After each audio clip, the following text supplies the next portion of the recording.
Hi guys, thank you for joining us. We're just going to wait for like a couple of minutes, 2, 3 minutes before we officially begin. We're just giving time for all attendees to start joining us. So, and also while you're here, I'm just going to introduce you to our chat here. You can see it down on the bottom that there's a button for chat. You can click there and you can chat with each other. One of the very important things of Startup Grind events are the networking. It's the networking that we allow you to meet people, network, make friends.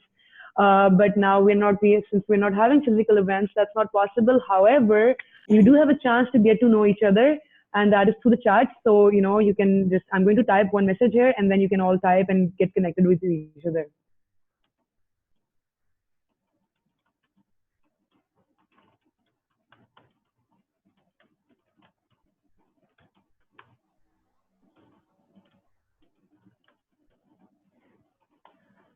Also, you have an option of asking questions. There's a Q&A right beside the chat option. There's Q&A, and you can send us your questions. And once we're done with our fireside chat, Mr. Javaid will read those questions, and he can answer those questions as well, right? So yeah, okay. So people are joining us. So Mr. Javaid, how is everything coming along? How are you coping up with COVID these days? Well, it's changed a lot. Well, thank you for having us, and we'll do formal introductions. But yeah, it has. It's been a game changer. It's been a life changer in so many different ways. I think more than anything, it's been a good halting experience, where it's brought things to a little bit of a standstill, where people are starting to take a little more perspective on what life should be about, what's important to them, the importance of friends, family, their community, their country. Everything around you and you are taking a breather. Even the atmosphere. That's true, very true. Breather, right? Very true. Enough cars out there. There's not enough pollution in the world. I think. Yeah, I know the pollution part is amazing. Like I have really, really, really bad allergy, and I'm like sneezing all the time. However, ever since the pollution has gone a little down, I don't get sick that often anymore. So I think that's that's a really good side of it. Let's just call it the silver lining. Yeah, well, there's obviously a darker side. People are, there's been a lot of affected people, a lot of deaths, and seems like what we've been hearing is that something like this comes in waves.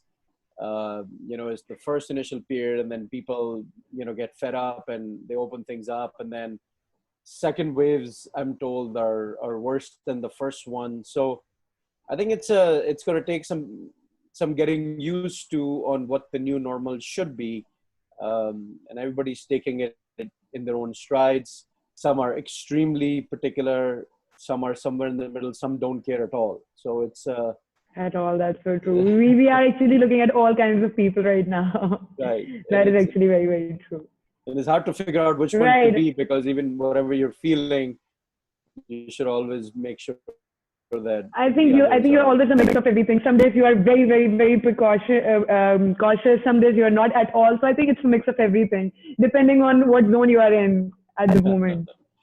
There's some mental health issues that are going to come out of this as well, and obviously not Absolutely. for this topic. They're already coming out. Yeah, isolation can be hard on people, especially the type of personality you have. So yeah, let's try to look at the brighter side and move up and do that. All right, so we're going to formally begin now. Hi everyone, this is Roshane Asif Sheikh, and I'm the chapter director of Startup Grind Sialkot. And I welcome you all to our second webinar. Today on show we have Mr. Javaid Iqbal, and before we get to his introduction, I would just like to show you a little video of Startup Grind. What it really is about. Startup Grind is all about giving back to the community, making connections, building community through connecting people together, make friends, connect with each other, inspire, educate each other.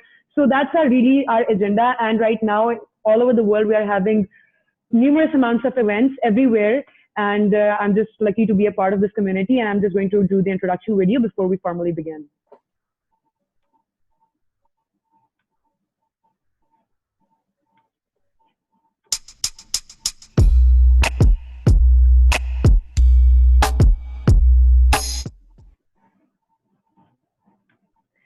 All right. So this was this very, very small video. Usually in our events, we have a whole introduction planned up and everything.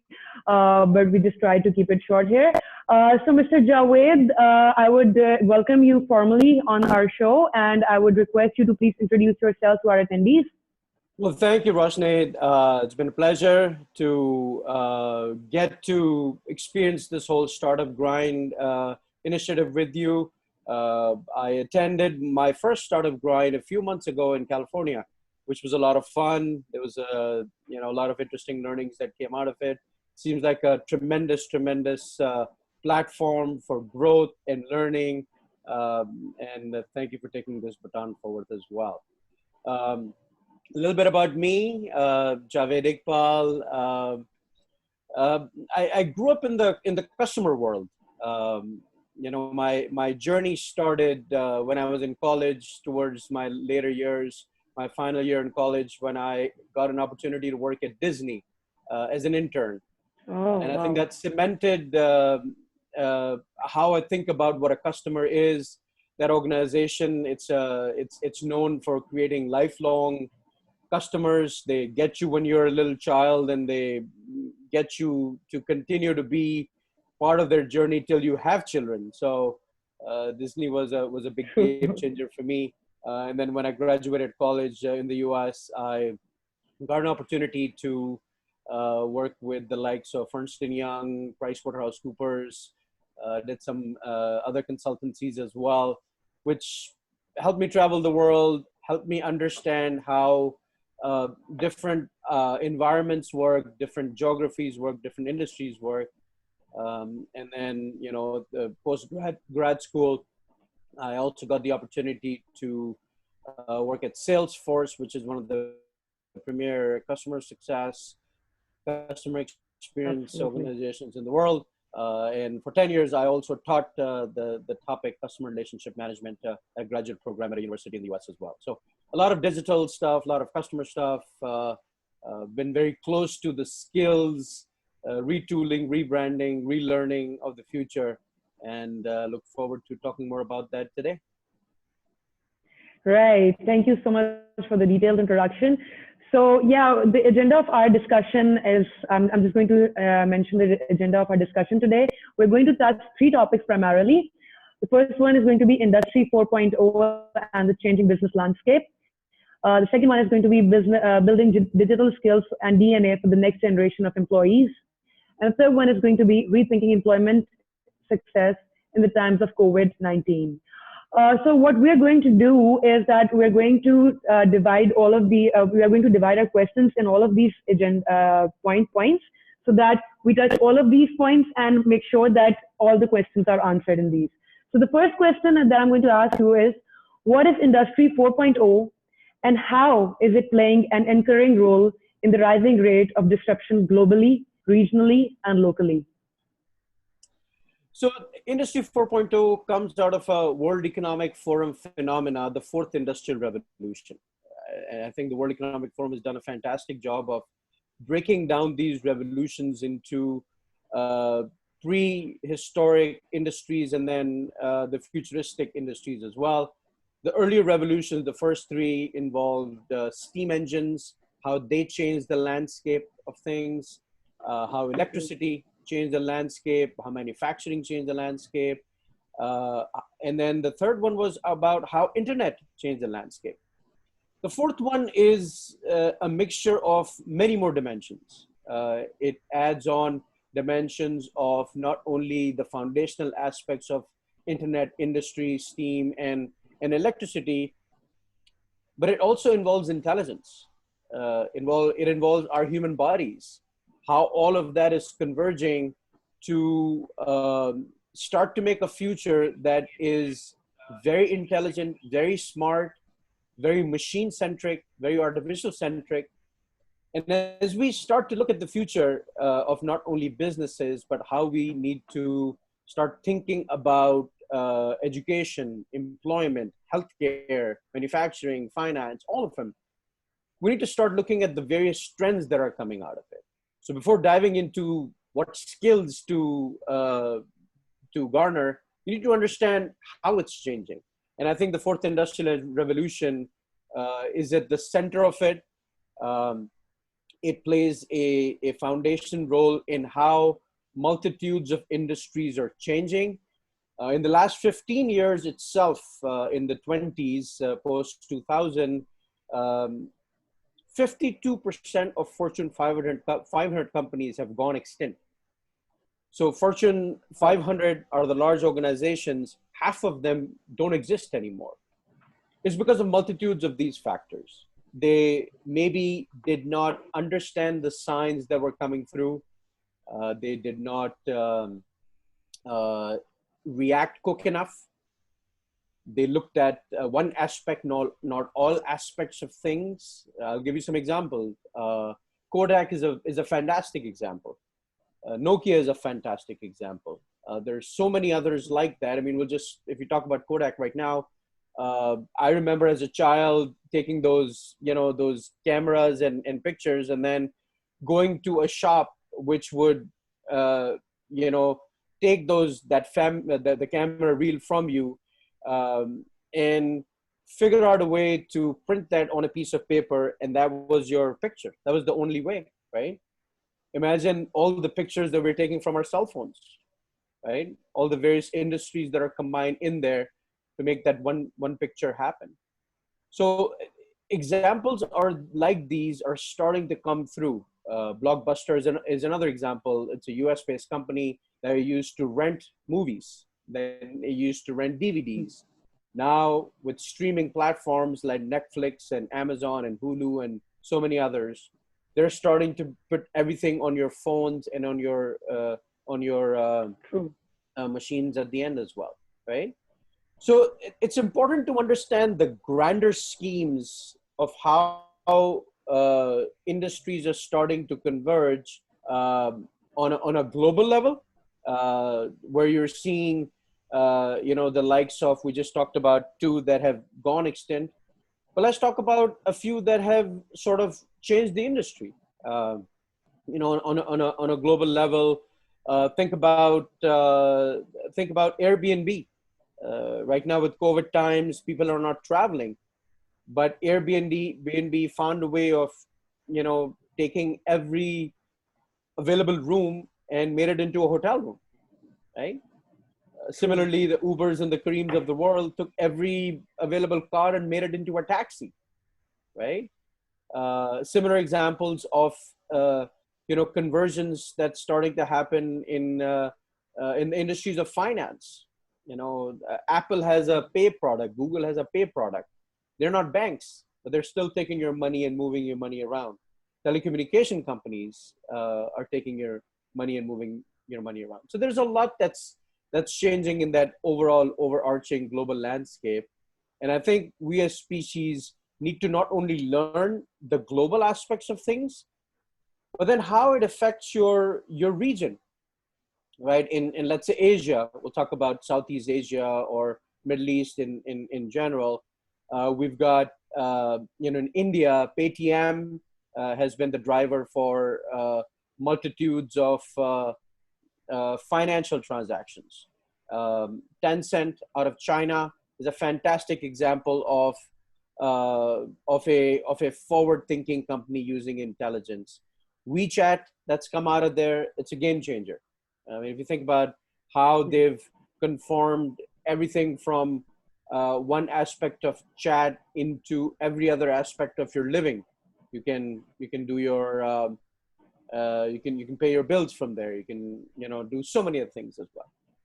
And then take that same thing from a global and a regional level and apply it to your locale as well in your own countries.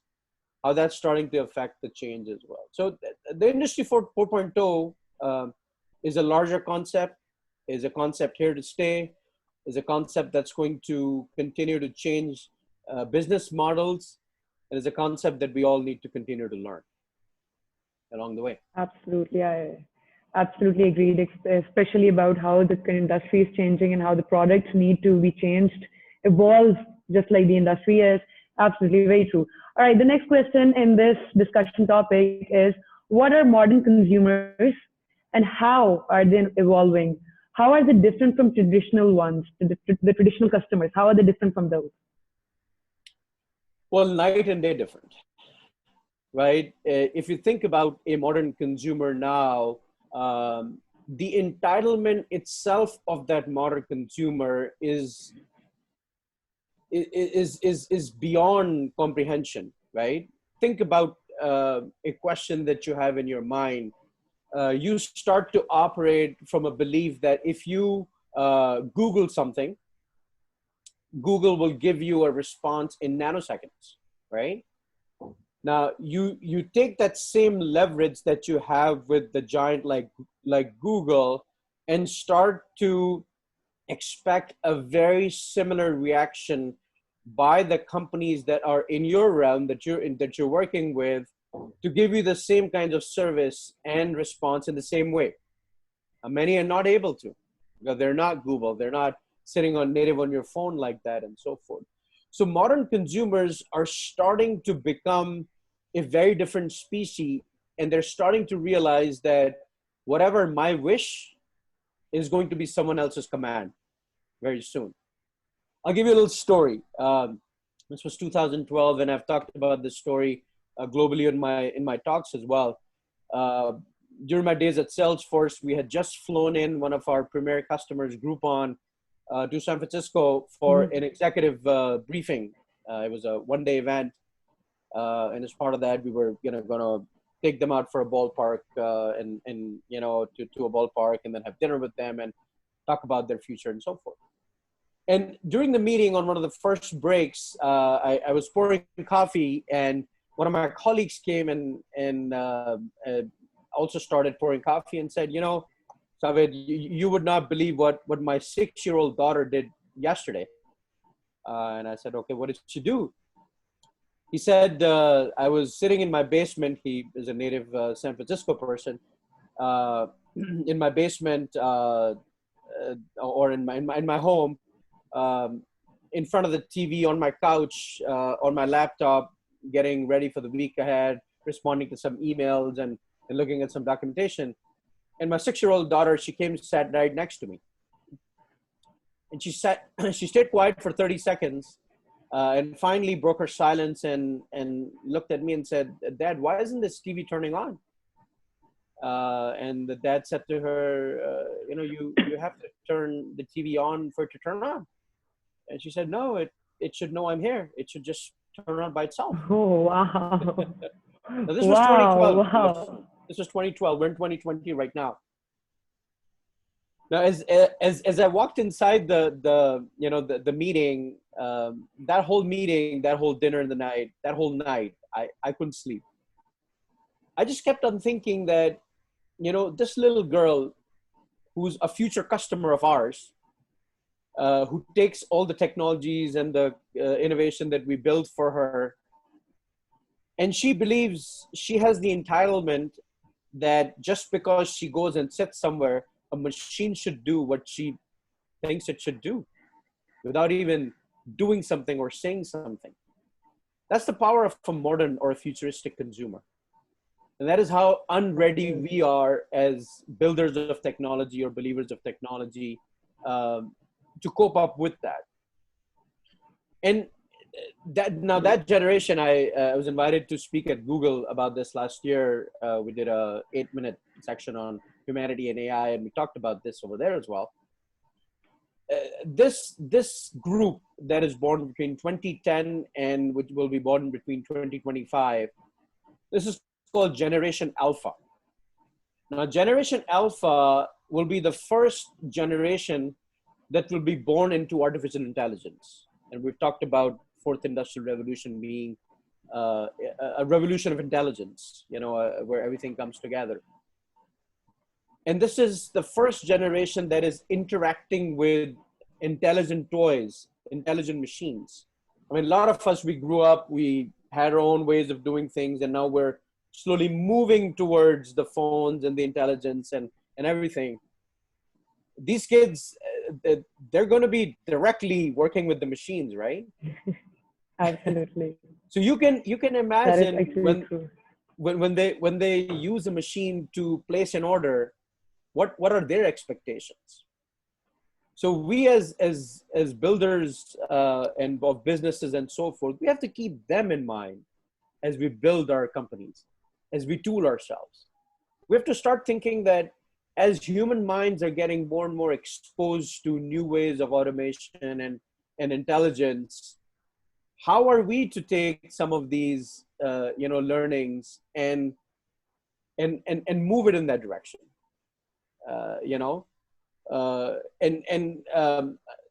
That's where sort of the habits of people that start coming in. And I'll show you a slide we made. Let me see if I can make this. The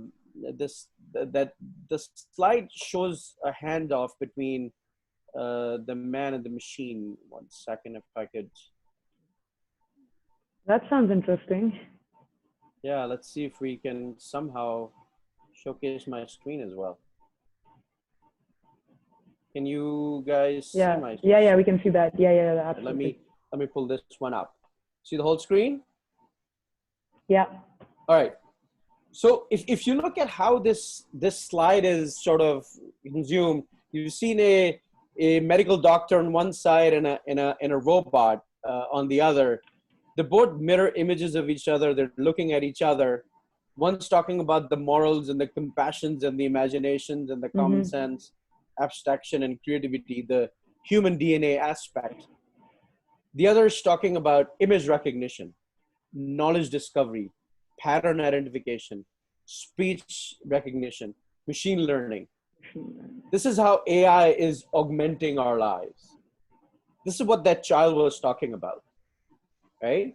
That I'm here. Indeed. Turn TV, just turn on, right? And her imagination right now is only with the TV. Imagine as her imagination goes with other household devices or other things around her living, her questions will start to become more and more intelligent, right? Absolutely, yeah. And within that same realm as well, I'll give you another example of how. In fact, I'll show you the Netflix example first. This is an example of customer engagement. Those of us who watch Netflix, right? You choose your Netflix programs and so forth. And then at some point, Netflix takes over. It starts to recommend things based on what people are starting to give you and so forth. And it takes you down a journey based on what they believe you will like. They start throwing things at you, right? And they Absolutely. In fact, with this, I remember that I was once using one of my friend's Netflix for a very long time. And then he was literally calling. He was like, stop using my Netflix account. You're ruining my recommendations. Don't do I don't even watch all of this stuff. You have ruined my Netflix recommendations. So that actually happens. And now I'm very possessive about my Netflix because I don't want my recommendations to get ruined. So I absolutely understand your point.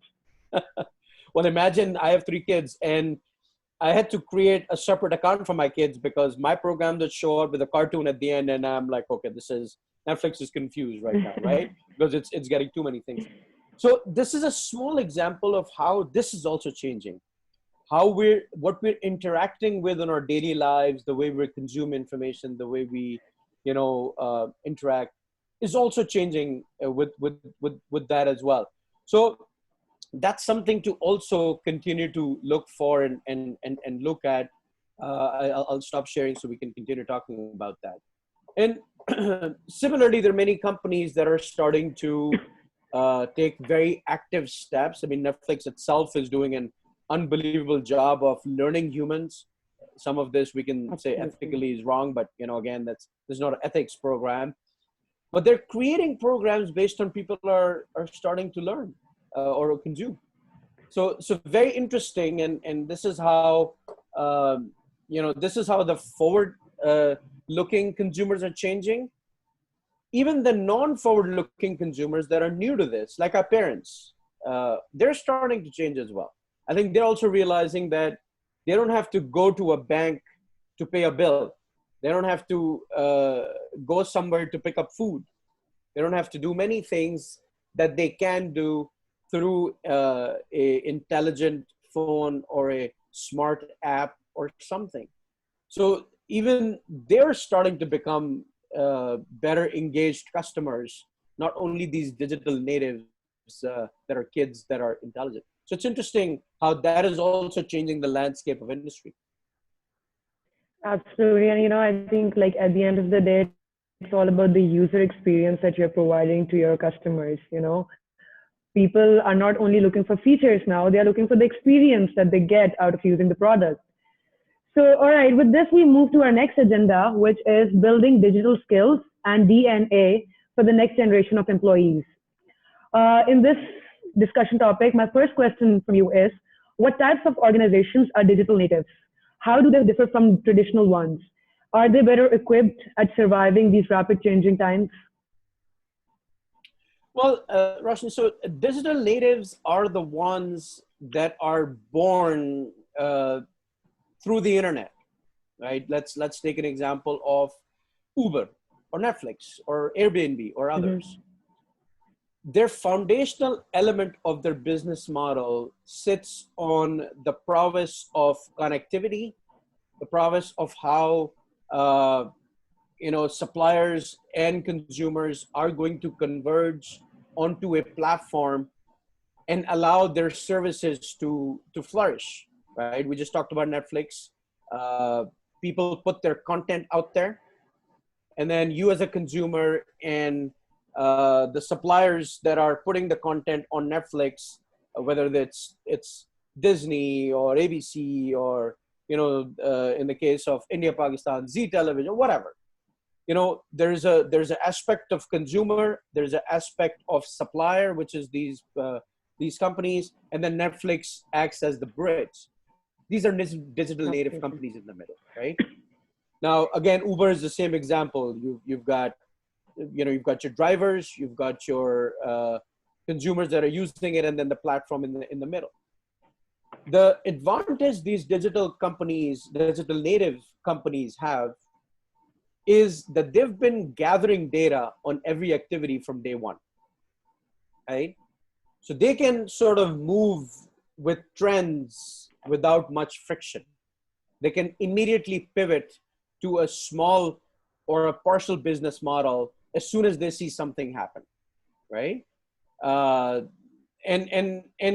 that's the testament to how they're built, because they don't have to worry about a process. They don't have to worry about scalability of their technology ecosystems or technology infrastructures, because many of them are consumers of cloud, right? So Netflix, for example, sits on the Amazon cloud, right? Now, if Netflix has 30 million subscribers today, tomorrow it has 50, they don't have to worry about it. At the back end, it's the Amazon architecture that's just going to consume and continue to give them more cloud elasticity and so forth. So I think if you think about how these native companies are ahead, they definitely have a better ability to take better decisions, to pivot better, to grow faster. What they don't have is the historic significance with them, right? If a company was born in 1950, they have a 70-year head start, 65-year head start. Once they figure out how to take this type of data, how to take these types of digital native avenues to move it forward, then you can't stop them. And there are many companies like that. I mean, the example I was going to show over there in that slide, I can talk about, it's Coca-Cola. Coca-Cola, I'm told, is the most recognized brand in the world. I'm told, I think number one is Coca-Cola and number two is OK, the word, or the other way around. Now that's big. Even in the remote parts of Africa, you'll find Coca-Cola in there, right? So I think what they did was they did something very interesting. One of their divisions that makes orange juice, which is called the Minute Maid division. Minute Maid is a brand of theirs. What they did with them is they figured out that for the next 18 months, they needed to secure their supply chain and make sure that every orange juice bottle that goes anywhere in the world from their plants is fresh, and they're able to figure out that the supply chain stays smooth. So they started looking at all their aspects of supply chain, all the aspects of logistics, all aspects of technology, and they came up with one formula. They called it the black book algorithm. It was an algorithm. Black book as in something that no one sees, it's inside a black book. And they computed 1 quintillion data points. I don't even know what quintillion is. I just know it's a lot. Okay. Right? You know, with billions and trillions and quadrillions or whatever they are at the more, quintillion is way too much.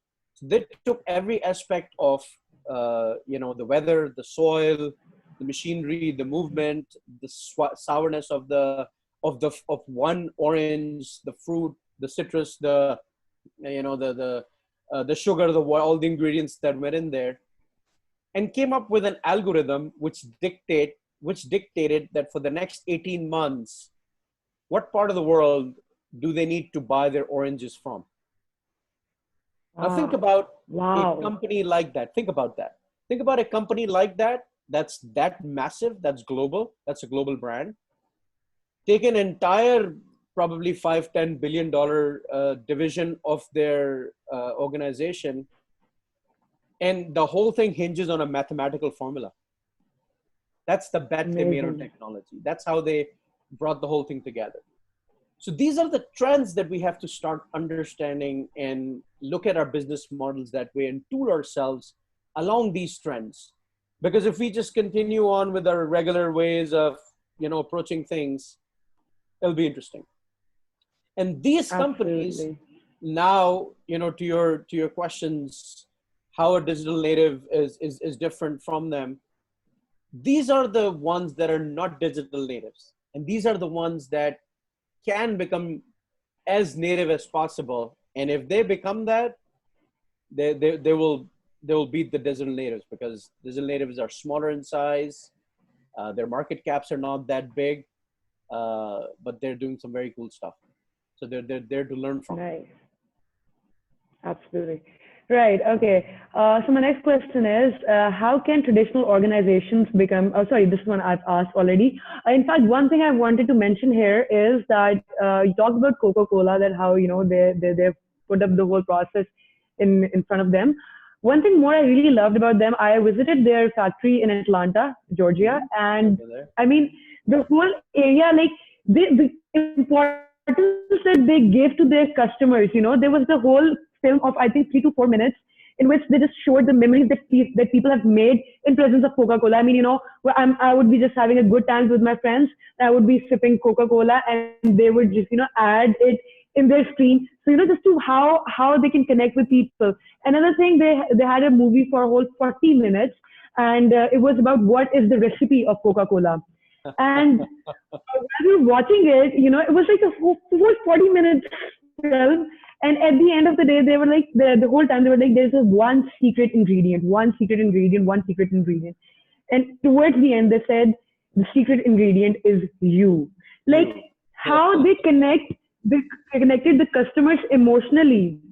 That was something absolutely amazing. I mean, the emotional, like even I'm not a huge fan of Coca-Cola, but even I felt connected to them. So I think in this age, it's also very important to connect with your clients at a personal level. I was in fact reading Marcor's story the other day, the shoe company in the US. And even they said that the secret to their success is that they connected with their customers. They said, we don't call them customers, we call them friends. Right. So, how you connect with your customers, that has a huge impact. So that's how companies can progress as well. And that's where I take you back to just a minute of my Disney story as well.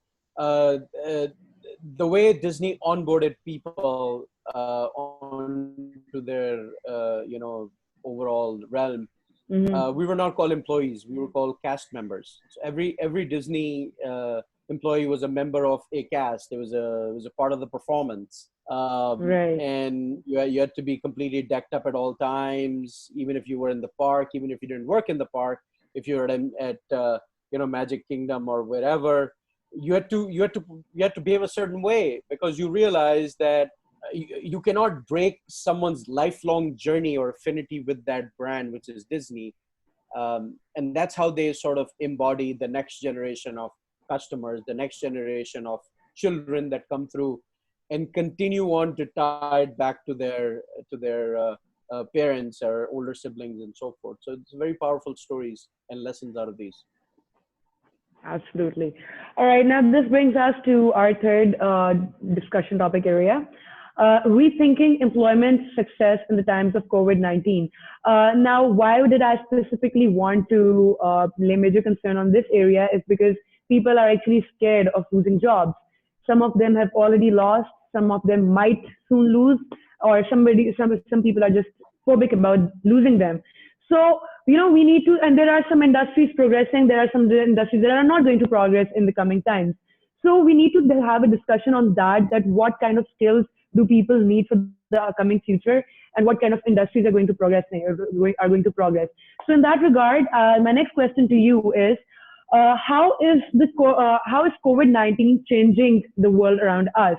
How will the industries change even further and how they have already changed so far?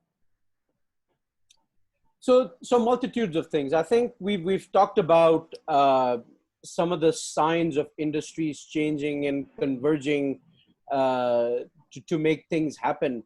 I'll add this one example before I get to the landscape of people on that. If you think about Uber or Careem or Lyft and so many examples like that, think about that one transaction that you do of Uber or Careem. Let's say you call a driver to come and pick you up and so forth. That one transaction is a combination of so many industries that are converging to make it happen. There is software in there. There is high tech in there, telecommunications, financial services. You're going to pay somebody. You have logistics. You have the local government. You have maps. Then you have Bureau of Employment. So start thinking of COVID as a prequel or as an opportunity to fast track what was going to happen in the next 10 years anyways.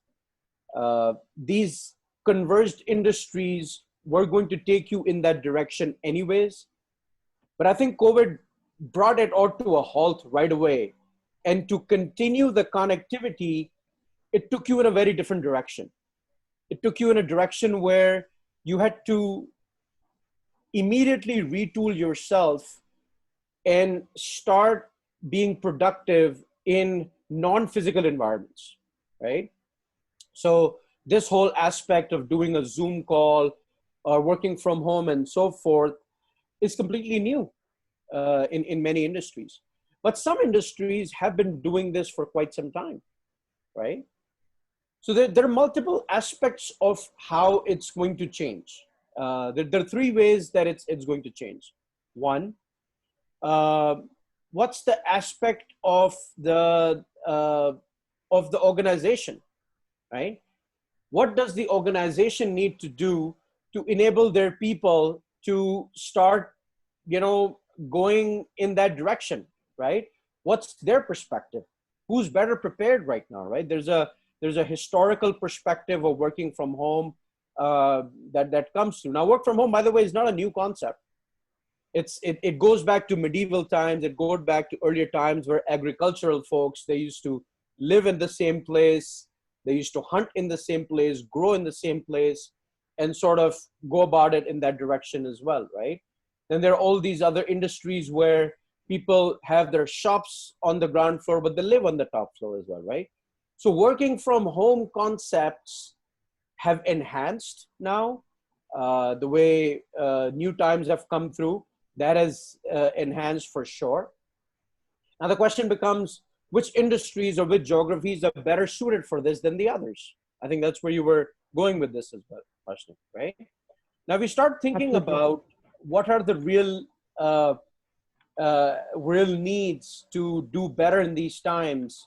What are the requirements, right? So Internet speeds, obviously, one of the basic requirements. Skilled workforce that understand those is another requirement. Ability to adapt to different types of models. For that, existing infrastructure, physical infrastructure, roads. That's another example. So pivots are starting to happen in multitudes of industries. Obviously, the Americas, Europe, Far East Asia, they're better equipped with better physical infrastructures. In many cases, their internet infrastructures are better as well. I'll give an example. This is an article we wrote, TransformX wrote, some time back. Actually, you know what? Why don't I just walk you guys through this article and I'll give you guys a little glimpse of it as well. And you guys can read. We'll give you the link too.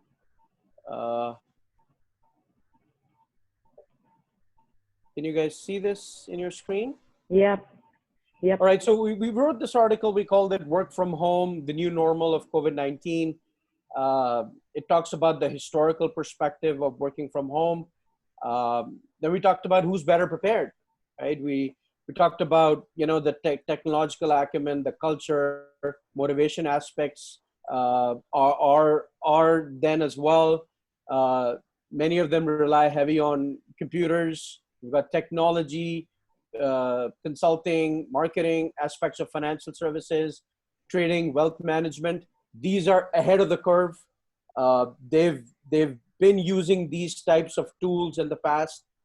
Industries that are manufacturing built are not there. Industries that are logistics ones that are not there. But there are certain aspects of manufacturing and logistics that are also going to be automated, that also might not need all the people all the time to be doing stuff, right? For example, home deliveries. Now in the West, home deliveries are starting to take a new turn. You're seeing robots delivering, you're seeing drones delivering and so forth. In the Eastern side, in the African side and so forth, that might not be a luxury right now. So people are conforming to using technology to track this better, with phones and antennas and machines and so forth, but they're still going about and sort of delivering these things as well. If you look at internet speeds, right? Internet speeds, a global average of internet speed in a megabits per second. Europe's, if global average is about 75, Europe is above the global average. It's about 76. Southeast Asia is 55. This includes, the Singapores, Taiwans of the world. Still good. North America is 36. It's below average. South America is 35. Wow. South Asia, which has, Nepal, Bangladesh, India, that sits at 22. So your work from home models are starting to change. And then obviously the skills around that, which we'll talk about in a second as well, they're going to start to change as well.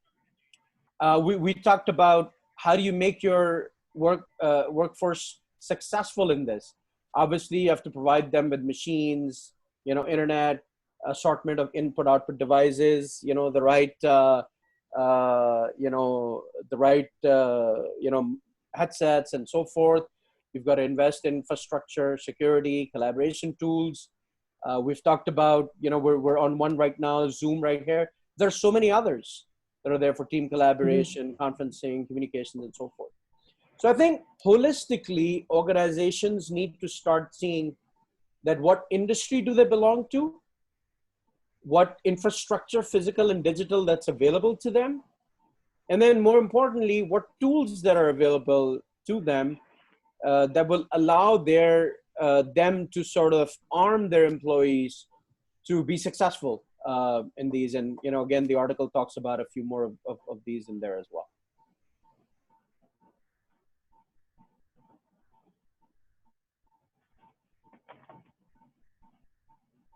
All right. Thank you for this answer. It was actually very helpful for us. All right. Before moving on to our next question, I'll just ask the attendees that you can chat. There's this that says chat. And if you want to get connected to each other or talk to each other or introduce yourselves, please use that feature. Also, if you have any questions in mind, there's this Q&A section that's beside the chat session. So please go and you can type the questions, and if there is any question, Mr. Javaid will answer that during the end of the call. Right. So my next question is, what would organizations, startups need to do differently to succeed in the COVID-19 times? How do they need to change? Well, they have to start thinking differently. They have to start understanding the realities of people around them. Startups, organizations, they exist because they took a gap or a challenge or a problem and addressed it for people around them in their communities, in their countries, in their geographies. Now, those challenges are changing because of this, right? And new business models are starting to come up. So my advice to the startups that I advise, the companies that I give the advice to the board members upon is take a step back, start to see where have you come, and then do your existing strategies and offerings address what you're trying to address, or what your your environments need addressing. And if they're not, take a fresher look. So if you were, delivering food, what aspects of the food delivery are starting to become more prevalent? If you're manufacturing right now, what are the manufacturing trends that are going to come through? I mean, look at healthcare, right? The whole world scrambling for masks and, ventilators and other types of prescription drugs around COVID, and everything around it that's going to happen. I mean, travel around it will change. Transportation around it would change. Consumption of internet technologies is going to change, and so forth.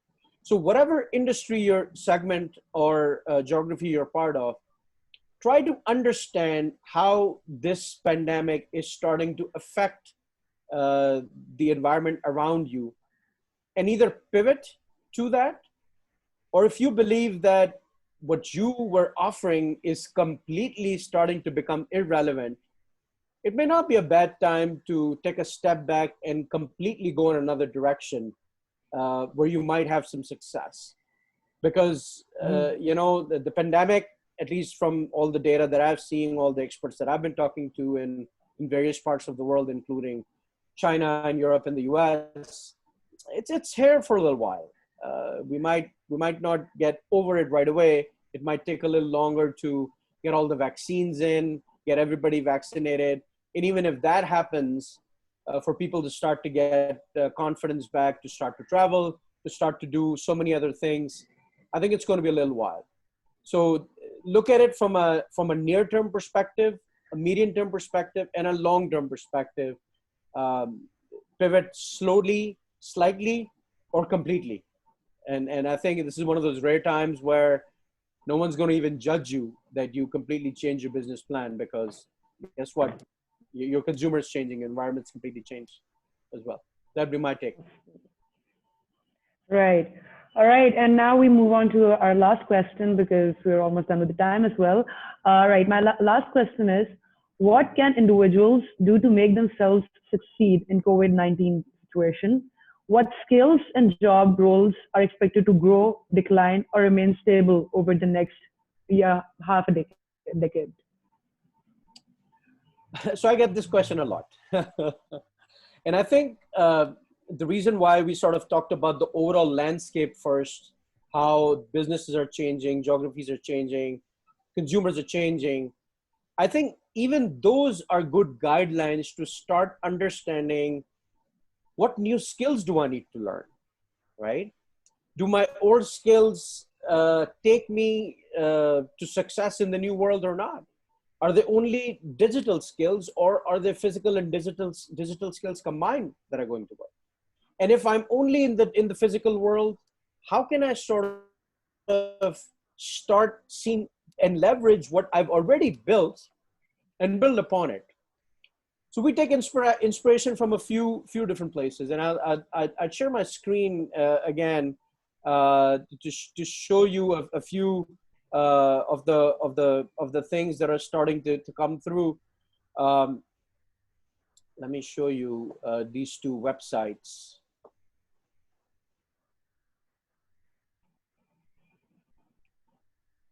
Now these are, can you see that, Roshni? Yeah, sure, we can. Okay, perfect. So Fiverr and Upwork, for those who haven't, I'm sure everybody in the startup world and others probably have as well. Yeah.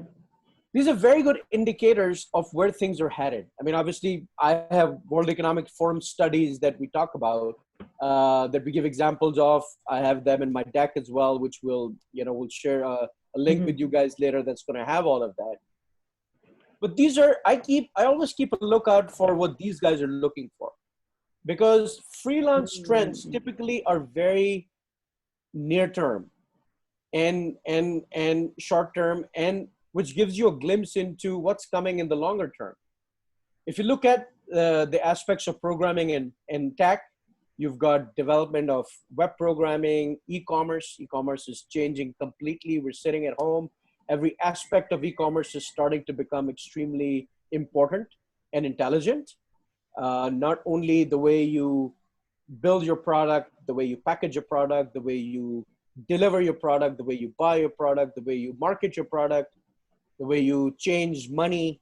All of those are skill sets to start looking at. Game development. Gaming will continue, especially if people stay at home.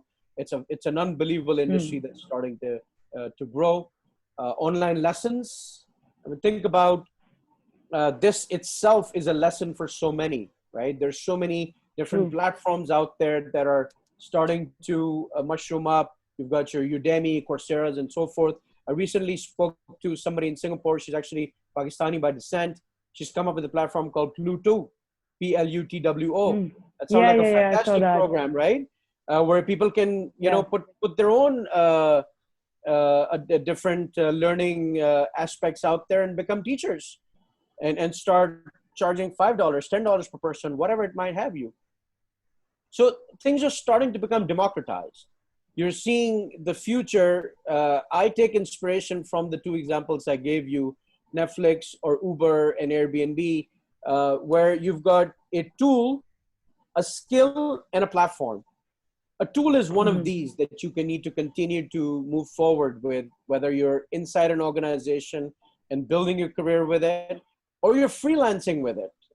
This tool that you've learned, the skill that you've learned, no one's taking that away from you. But these platforms are starting to mushroom up, right? I'm part of two platforms that are global knowledge platforms. One's called GLG, one's called Link.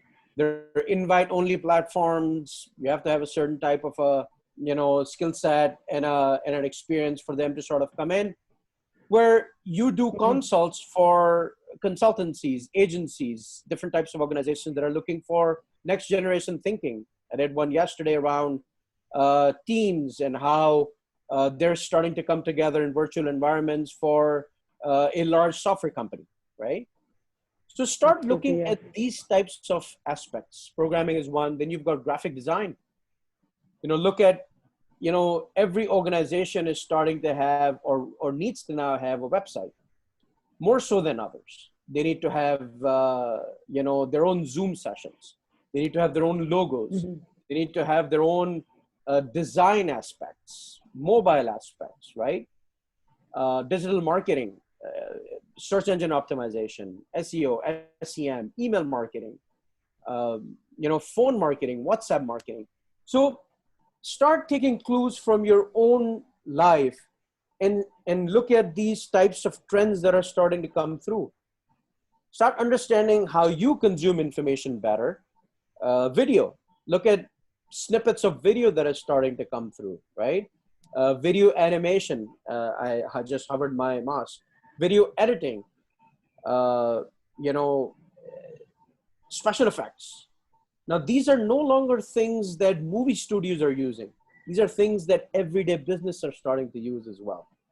So not only are you doing these for as an offering on these platforms, but you're also doing it for, all these different companies. You can build careers out of them as well. So start thinking about how the next generation of employee, the makeup of a next generation of employee looks like. They're consistent learners. They are data driven. They're entitled. They have access to all the information right away. And they execute quickly. So if you just look at these 5 aspects and map the types of skills that are available on these types of platforms, this was Fiverr, you've got Upwork as well, where, you know, they talk about top trends for freelancers, right? Start taking clues from this. I highly encourage everyone, regardless of wherever you sit in the cater, to go and start seeing these websites and seeing where the trends are and start to map things and where you're going. And in COVID-19, the biggest opportunity that I feel that's come through is that it's a great equalizer. Everybody expects you to be at home or remote. So if you're sitting in sub-Saharan Africa, or you're sitting in you know, the shores of Florida, or you're sitting in Lahore or Sialkot for that matter, or you're still sitting in Beijing, you can sell your services to anybody in the world. So the globalization that has embarked upon, and the availability of tools and skills that it opens up, post-COVID-19, you're now a true virtual citizen of the world. Take the skill, put it on a platform, the world is your oyster. I would say start looking into that direction. And I think if you start thinking that way, 1, you will never be unemployed. 2, you'll start taking ownership of your own destiny of next generation of work and take it in that next direction. And every startup owner should also believe that, you know, if you've got a bandwidth issue, that there's a certain skill that you don't have internally, utilize these platforms. Get a freelancer. You know, Pakistan's one of the top countries for freelancing. It's a great community, great time to be part of it, great time to improve your skill, and great time to go make a mark in your world. That'd be my answer. I think you gave a very, very, very relevant answer, and you're absolutely right. We need to use such platforms to see what are the skills that are thriving and where we need to lay our concern as well. Very true indeed. All right, that was my last question, and now we're just going to move to the question and answers by the audience.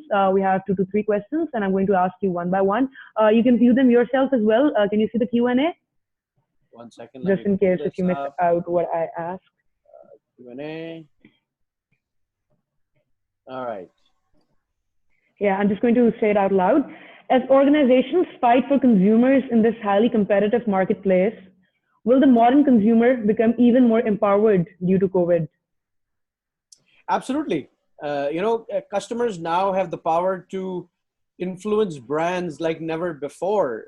You know, you can demand a product in a way you want, at the place you want, in the time you want, at the vehicle you want. So this power did not exist before.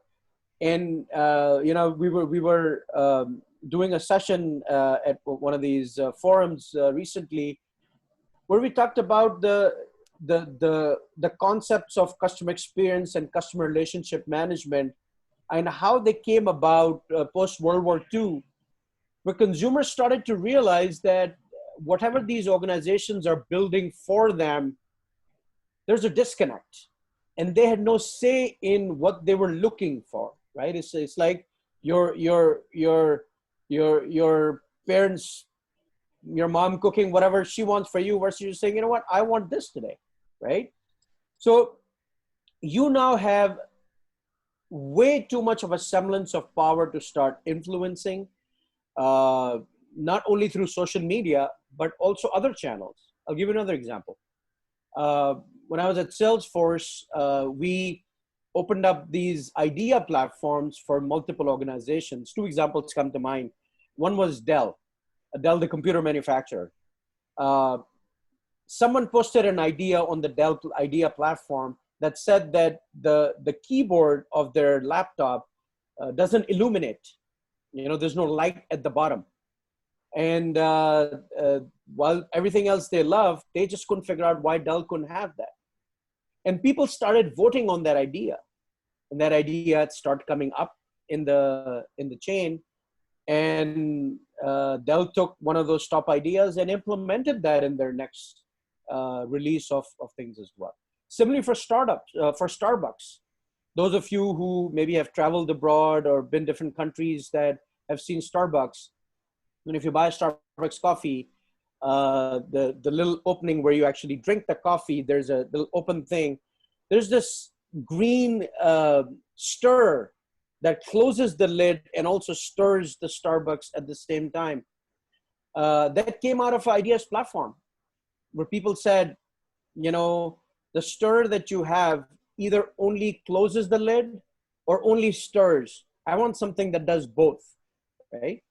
So post COVID-19, with these types of platforms available, with internet connectivity, with social pages, Facebook, Instagram, and others of all these organizations, by all means, tell them about their product, about their usage. And you're starting to become a lot more influential, you know, than they are, because it's your comments that's allowing others to say, oh, these people have 5-star ratings. Should I even buy it from them?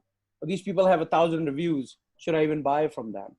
So the power is becoming very, very real, and it's going to continue to improve and increase. Right. Thank you. All right. The next question is, as industries go through a complete rethink phase, especially the education one, what advice would you give to current and prospective students as they continue their learning journey? Well, education as an industry has been on the verge of disruption for the last decade or so, right? I think if you look at how even pre-COVID times, Khan Academy, Coursera, Udemy, some of the others that I just talked about, all these aspects of learning that are through video and you know, delivery of interactive you know, communications and courses, as that started to as that starts to continue to happen, many organizations in the education world have not geared themselves in that direction yet. They've still conformed to the very physical ways of delivering the classrooms or the lessons and so forth, even planning the lessons and so forth. COVID's made a complete interesting realization for them. I mean, let's break it down into you know, higher ed, which is the universities, and then the schooling systems, K through 12 or through A levels or whatever have you. These organizations are starting to throw students in the deep end. They're putting together all these new sets of Google Classrooms and others without them themselves having an understanding of what the best practices are to start to do this. Because if you're sitting on the other end of a machine, the ability to communicate, the ability to incentivize a student to learn goes out the door. There has to be better ways, rethought ways of doing this. With the result, not only the way you disseminate information, but also test the students changes, right? Testing in a very physical way is very different than testing on a laptop computer or an iPad.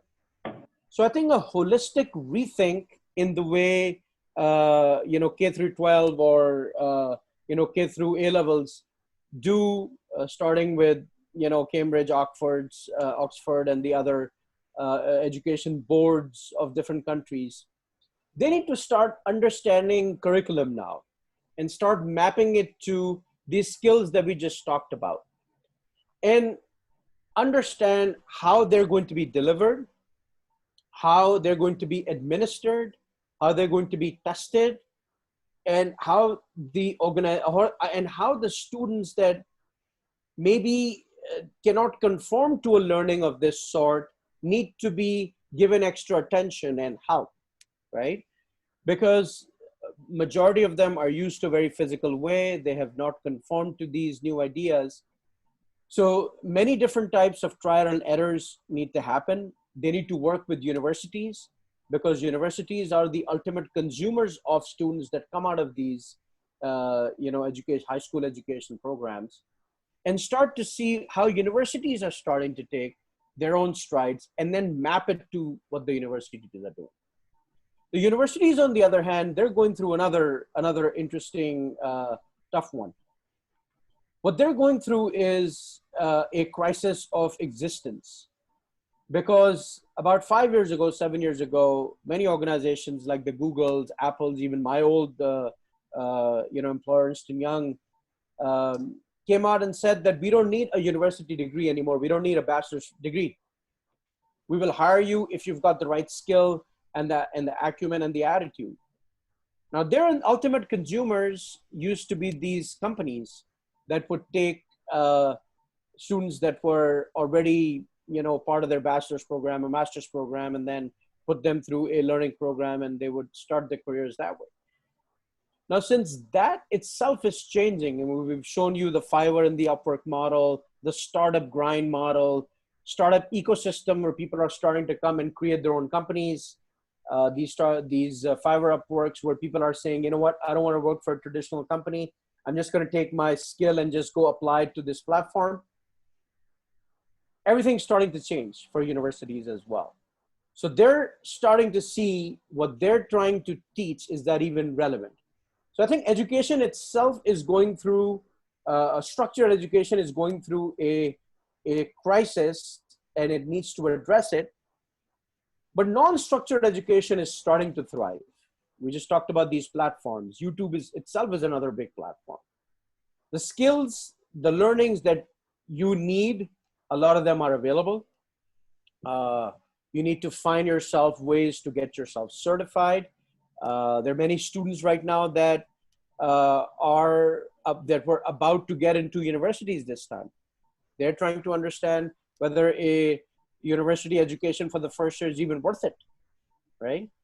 For the first year, if the universities are only going to give them an online experience, do they even go the first year? Do they take a gap year, right? Similarly, students coming out of into the job market right now might not get jobs right away because we're about to enter a recession, right?